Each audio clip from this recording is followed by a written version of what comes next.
Chapter 3, Love Triumphs. When Roses Bloom in the Slums. Chapter 3, Love Triumphs. Part 1, The Days of Silence. The first snowfall of winter arrived earlier than anyone expected. A thin layer of white covered the rooftops of Eldoria, turning the kingdom into a quiet sea of silver. At Ashford Manor, the warmth of glowing fireplaces could not ease the heaviness inside Isabella's heart. 3 days had passed since her parents discovered the truth. 3 days since Lord Ashford had ordered that she was not to leave the estate without permission. The grand gates remained open for guests, but for Isabella, they felt like the bars of a prison. Every morning, 2 guards stood outside the front entrance. Not because anyone feared an enemy. They feared their daughter would leave. Lady Eleanor visited Isabella often. She brought books, tea, and flowers from the garden, hoping to comfort her. But every conversation ended the same way. Lady Eleanor, your father is only trying to protect you. Isabella looked quietly toward the snow-covered gardens. Isabella, does protecting someone mean deciding who they are allowed to love? Lady Eleanor lowered her eyes. She had no easy answer.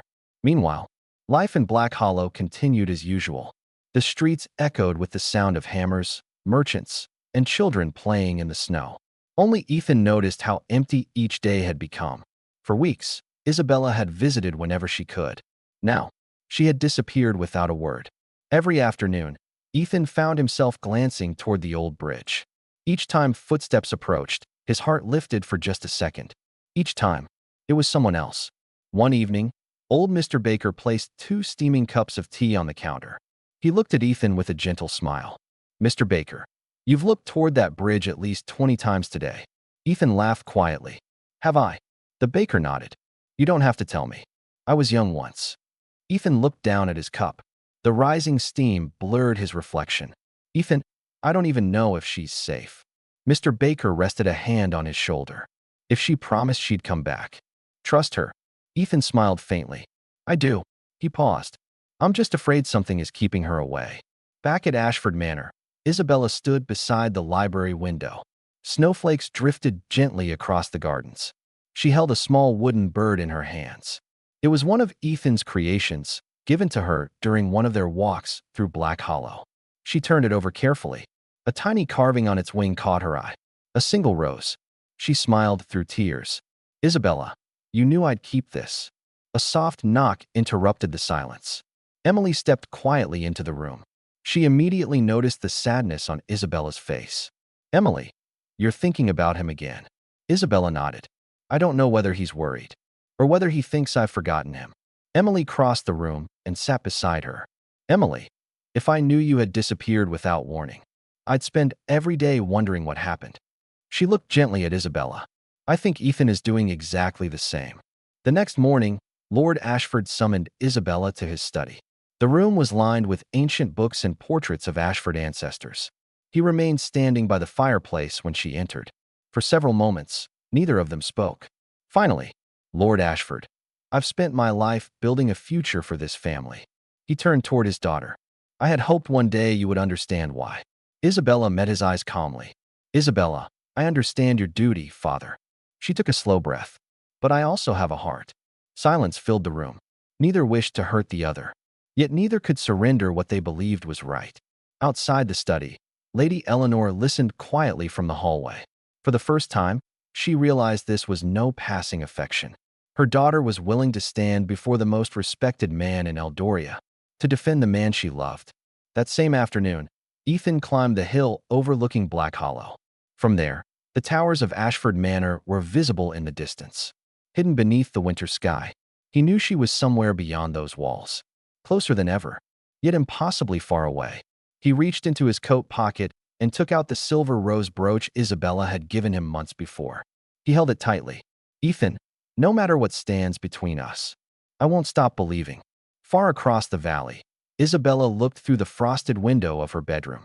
She could not see Ethan, but she looked toward the same distant hills. Without speaking, both made the same silent promise. Neither would let fear decide the future. Their love had survived distance. Now, it would have to survive the world itself.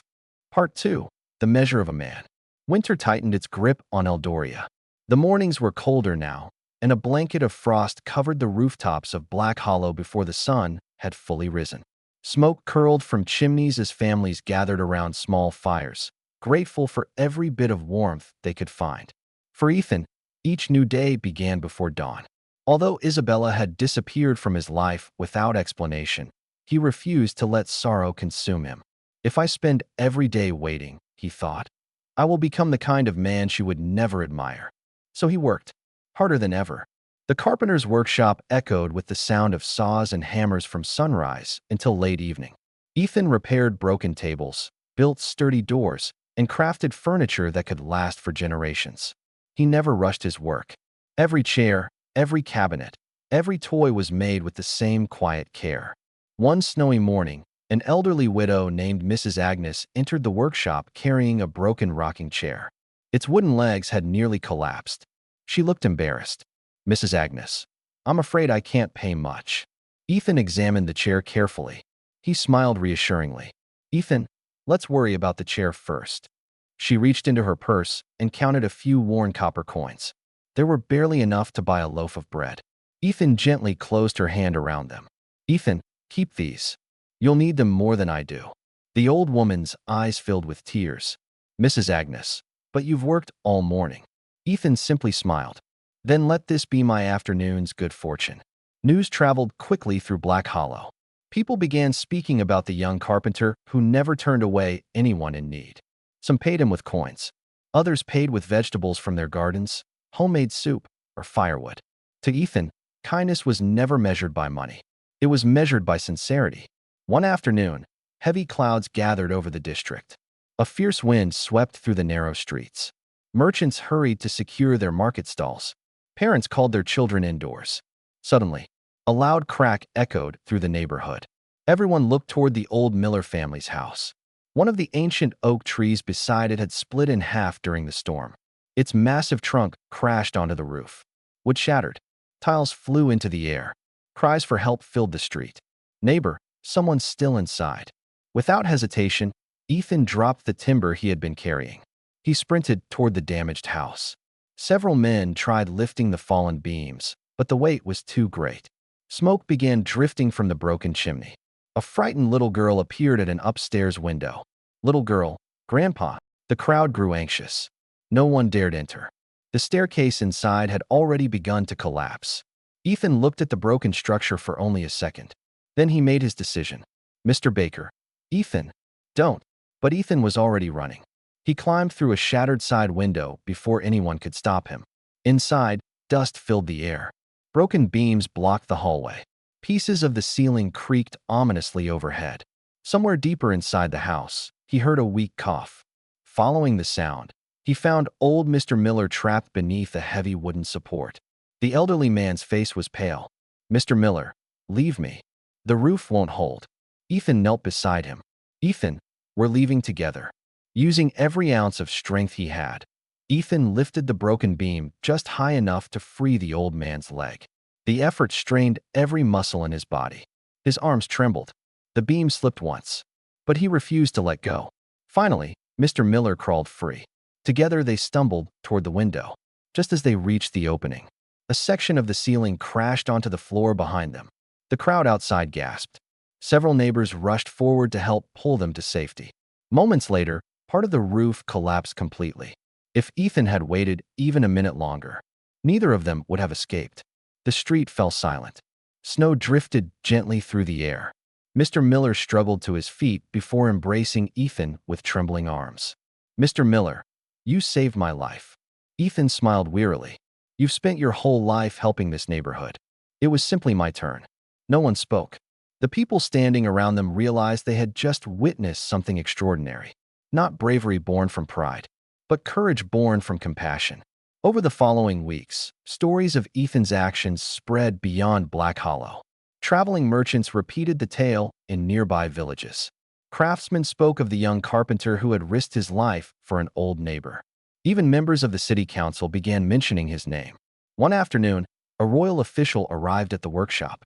He introduced himself politely. Royal official, His Majesty's office is seeking skilled craftsmen to restore several public buildings damaged by the winter storms.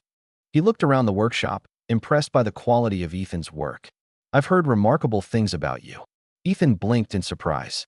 "Ethan, there are many better carpenters than I." The official smiled. "Perhaps, but not many whose work speaks as clearly about their character."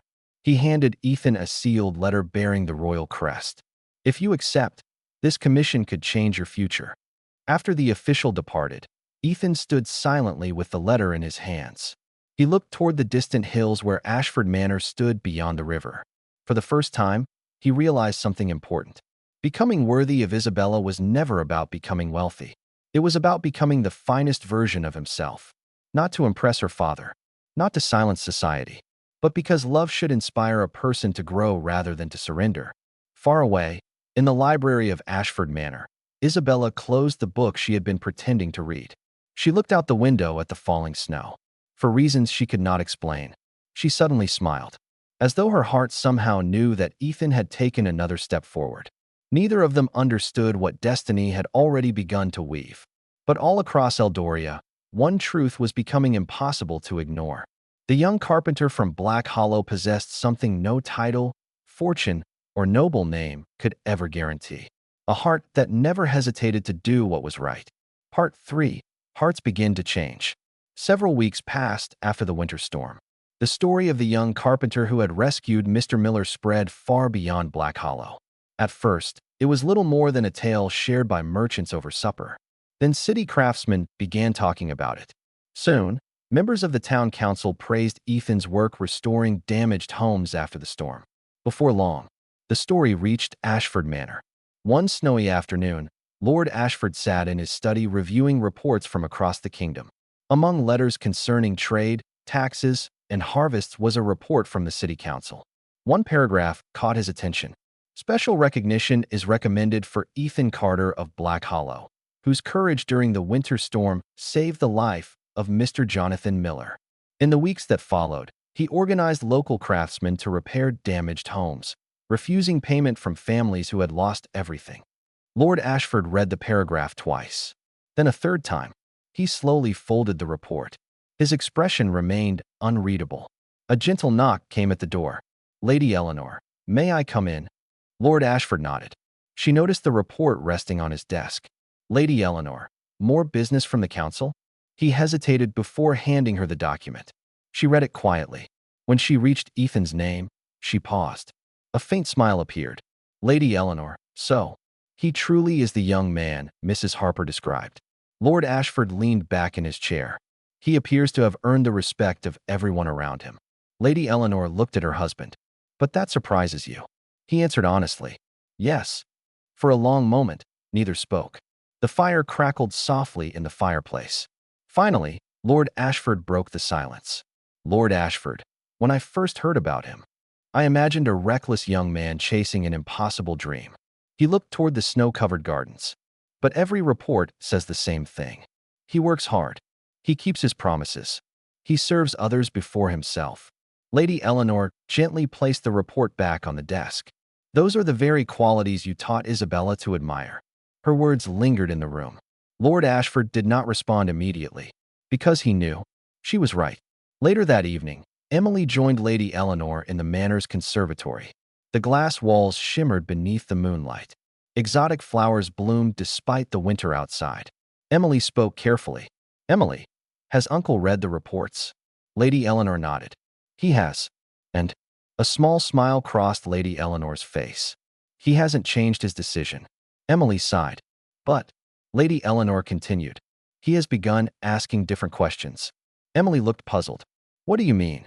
Lady Eleanor gazed at the moon. "Before, he only wanted to know where Ethan came from. Now, he wants to know what kind of man Ethan truly is." Emily smiled. Sometimes, the smallest change in a person's questions marked the beginning of the greatest change in their heart. The following week, Lord Ashford attended a meeting at City Hall. After the formal discussions ended, the mayor approached him. "Mayor, my lord, before you leave, there's someone I believe deserves your attention." Lord Ashford looked surprised. The mayor pointed toward a newly restored public school on the opposite side of the square. Children's laughter echoed through the crisp winter air. "Mayor, that building would still be in ruins if not for Ethan Carter." Lord Ashford looked across the street.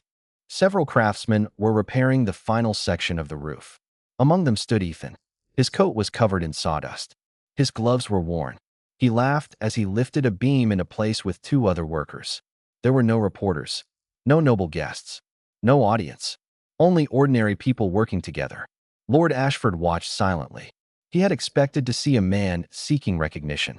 Instead, he saw someone who continued working long after everyone else had stopped watching. As Lord Ashford prepared to leave, an elderly woman approached Ethan with a small basket of homemade bread. She tried to hand it to him. Ethan smiled and accepted only one loaf. "Ethan, please keep the rest. Your grandchildren will enjoy it more than I will," the old woman insisted. He gently shook his head. Then he bowed politely before returning to work.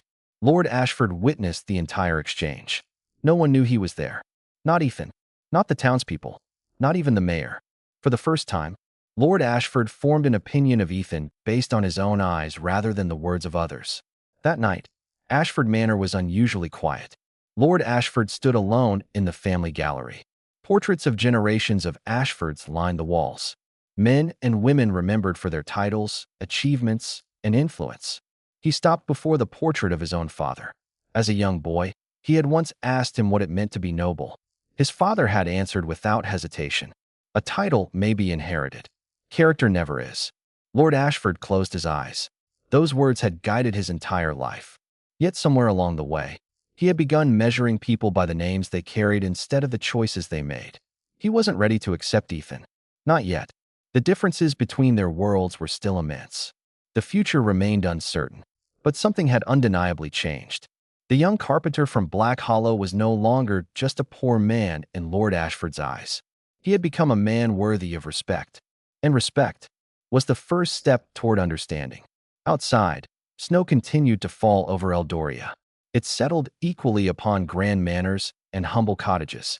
Nature made no distinction between wealth and poverty. Perhaps, one day, people would learn to do the same. Final part, a wedding of two worlds. Spring returned to Eldoria. The snow melted from the hills, rivers flowed freely once again, and roses began blooming throughout the kingdom. Nearly a year had passed since Isabella had first wandered beyond the noble district and into the streets of Black Hollow. Neither she nor Ethan could have imagined how greatly their lives would change. The road had been filled with misunderstandings, painful separations, and countless moments that tested their courage. Yet every challenge had strengthened rather than weakened the love they shared. On a bright spring morning, the gardens of Ashford Manor were transformed for a celebration unlike any in the family's history. Rows of white roses lined the stone pathways. Wildflowers from Black Hollow were woven into elegant floral arches, blending the beauty of two very different worlds. Guests arrived from every corner of Eldoria. Noble families stood beside craftsmen. Merchants greeted judges. Children from Black Hollow laughed as they chased butterflies across the lawns, while musicians filled the air with joyful melodies. No one seemed to notice the differences that had once kept people apart. Today, they had all gathered for the same reason: to celebrate love. Inside the manor, Isabella stood before a tall mirror. Her wedding gown was beautifully simple. Instead of heavy jewels, she wore a delicate crown of white roses and small wildflowers, the same flowers that grew along the paths of Black Hollow. Emily fastened the final ribbon at the back of the dress. For a moment, neither woman spoke. Then Emily smiled through tears. "Emily, do you remember the day you pretended to be an ordinary girl so you could explore the city?" Isabella laughed softly. "I thought it would be a small adventure." Emily shook her head. "It became the greatest adventure of your life." They embraced. For a brief moment, they were simply two cousins remembering how far they had come together. Across the gardens, Ethan waited beneath an ancient oak tree. His suit had been tailored especially for the occasion, but he still wore the same quiet smile Isabella had first seen outside the carpenter's workshop. Mr. Baker adjusted Ethan's collar one final time. "Mr. Baker, you clean up rather well." Ethan laughed. "I still feel more comfortable covered in sawdust." The old baker smiled warmly. "Never lose that. It's one of the reasons she fell in love with you." Ethan looked toward the manor. His hands trembled slightly, not from fear, but from gratitude. The music began. Guests slowly rose to their feet. The great doors of Ashford Manor opened. Isabella stepped into the sunlight.